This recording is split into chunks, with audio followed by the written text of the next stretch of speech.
بسم اللہ الرحمن الرحیم۔ مرزا فرت اللہ بیگ پیدائش کا سال ہے 1883 اور وفات کا سال ہے 1947۔ مرزا فرت اللہ بیگ دلی میں پیدا ہوئے اور سینٹ اسٹیفنز کالج دلی سے BA کیا۔ زمانۂ طالب علمی میں ڈرامے اور کرکٹ کا شوق رہا۔ 1907 میں 1907 میں حیدرآباد دکن چلے گئے اور پہلے تعلیم اور پھر عدالت کے محکموں سے وابستہ رہے۔ وہ ترقی کرتے کرتے ہوم سیکرٹری کے عہدے تک پہنچے، جہاں سے ریٹائر ہوئے اور پینشن حاصل کی۔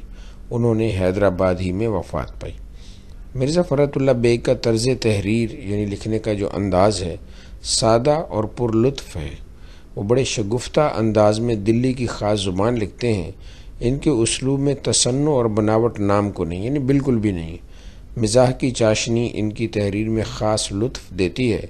بقول رشید احمد صدیقی، فرت کے اسلوب کی نمایاں خوبی فکروں کا اختصار ہے، یعنی مختصر جملے۔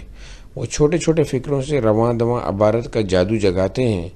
فرت کی تحریروں میں اسلوب کی یکسانیت معجزے کی حد تک قائم رہتی ہے۔ وہ ایک مضمون کو جس رنگ میں شروع کرتے ہیں اسی رنگ میں انجام تک پہنچاتے ہیں۔ مرزا فرت اللہ بیگ ابتدا میں مرزا علم نشرح کے کلمی نام سے لکھتے رہے۔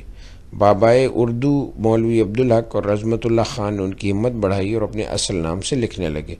نذیر احمد کی کہانی، پھول والوں کی سیر اور دلی کا یادگار مشاعرہ ان کے یادگار مضامین۔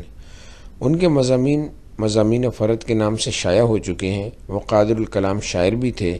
میری شاعری ان کے کلام کا انتخاب ہے، یعنی ان کا شاعری کا مجموعہ ہے۔